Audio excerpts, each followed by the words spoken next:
Now that the new and improved Bill Gates has dominated the headlines for years, many people have forgotten about the accusations of stealing ideas from others in your industry and then relentlessly using intellectual property laws against anyone who threatened your dominance. Your reputation was at its worst when Microsoft was caught up in an antitrust legal battle with the United States government, because you spent years developing a tech monopoly through your company. In 2001, Microsoft was forced to settle with the government and give up its monopoly of the industry, and the next year, you began shifting your time, and more importantly, your money, into the pharmaceutical industry.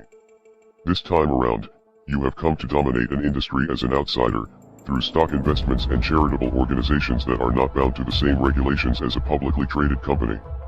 There is no doubt that advancing medicine is a noble cause, and it is true that investments in public health are important, but not everyone involved in the pharmaceutical industry actually has the best interests of the public in mind.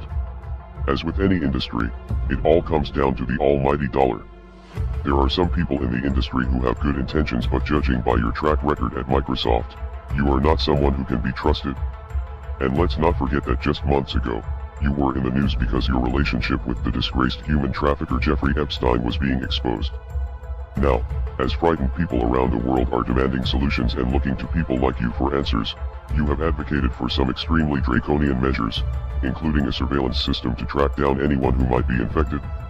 Of course, all of this sounds like a necessary step in a global pandemic, and this virus is a very real threat, but in China and other places where these measures have been implemented, human rights violations followed quickly after. It is also very strange that for many years, your companies and foundations have been heavily involved in a project called ID 2020, something that seems very similar to the systems you have proposed in recent interviews.